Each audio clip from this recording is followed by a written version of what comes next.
The last section on confidence intervals talks about confidence intervals for standard deviation and standard variance. This is going to be a little bit different than what we've looked at so far because this formula deals with a chi-squared number, a number we haven't seen a lot before. But if you look in your papers, page 14 in your packet is a chi-squared chart. Take a second and check that chart out. We're going to be referring to that chart because we're going to need some values for that. To find my confidence interval, I'm going to need to use, first of all, my n value. I need my standard deviation from the sample, because remember, we're estimating the parameter. So obviously we're not going to have our population, we're going to have our sample. And we're going to have this new number we're going to put in here, our chi-squared number. And even though this is on the right, the left-hand side, this is going to be my right chi-squared. And I'll explain what that means in 1 second. I'm going to put my standard variance form. Remember, this is variance. And then the other side is going to look pretty much the same, except my chi-squared number, I'm going to be dealing with my left. And that's my formula for my confidence interval for my standard deviation and standard variance. This is going to give me variance. So if I want to find my deviation, I'm going to have to take the square root of those two numbers to get that. And we'll look at that in a second. If you look in your packet, there's a picture there of what the curves look like. And as you can tell, this is a very skewed right curve. But as you start to get your n values increasing and larger and larger, and as my degrees of freedom start to get closer to 100 and past 100, my chi-squared curve, which starts out very, very, very skewed, as I start to look at n values as they increase to 50 and 60 and close to 100, this thing is going to start to balance itself out and look a lot more like the standard curve we're used to. But originally, it is skewed to the right.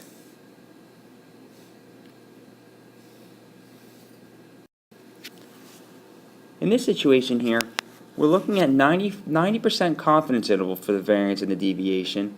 We're looking at disposable batteries for cameras. In this particular case, we have 16 cameras that we're looking at, and we know the standard deviation from those 16, from that sample, is 2.1. I'm going to go through and start plugging in my formula, and I'm going to leave the chi-squareds out for a second. So the top of both of my formulas says take n minus 1, take your standard deviation, in this case 2.1, and square it.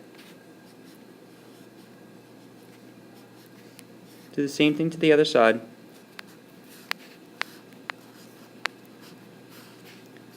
Well, now let's go. We're looking at a 90% confidence interval. Well, if we're looking at my chart, my chi-squared looks something like that. If we're going 90%, that means we're cutting off 5% on both sides. If you go to your chart, my degrees of freedom in this case is going to be 15 n minus 1. So go down to your left column and find the 15. Now look at the columns.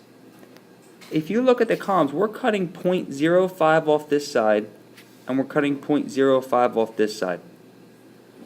Well, these numbers are going to match up with 0.05 and 0.95. And we'll explain more of that in class. But look at those two columns. If you come down the 0.95 column and find 15 degrees of freedom, you find the number 7.261.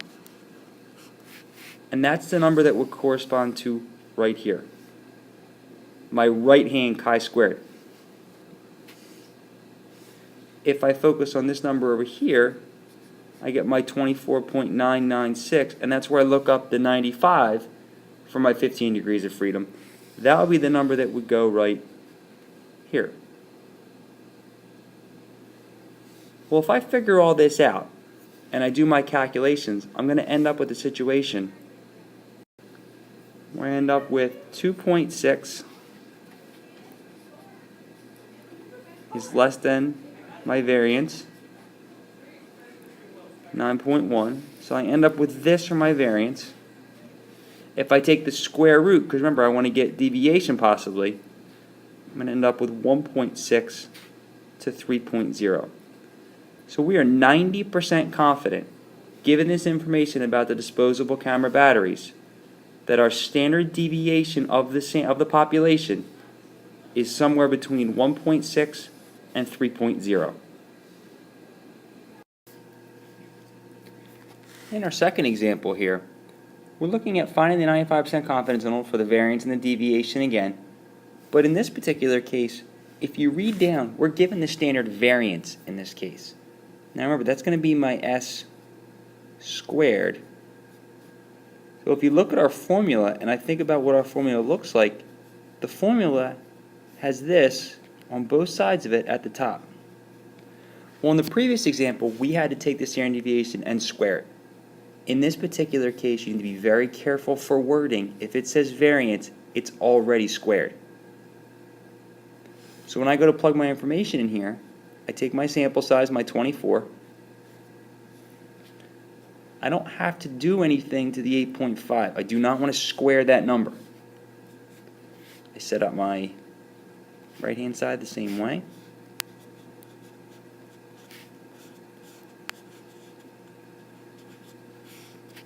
Since my sample size is 24, my degrees of freedom is 23.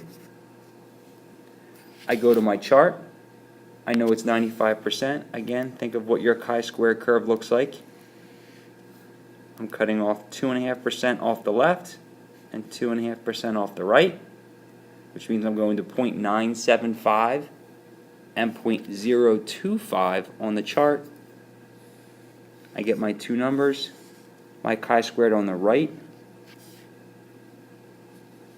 is 38.076, and my chi-squared on the left is 0.689.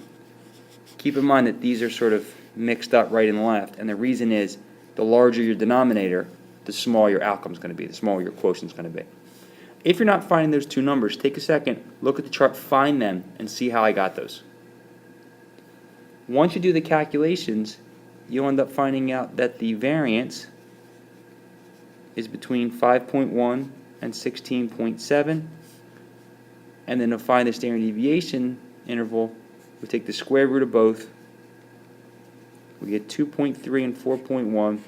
So we are 95% confident that the standard variance and standard deviation falls inside these intervals for the senior ages of College Park College students.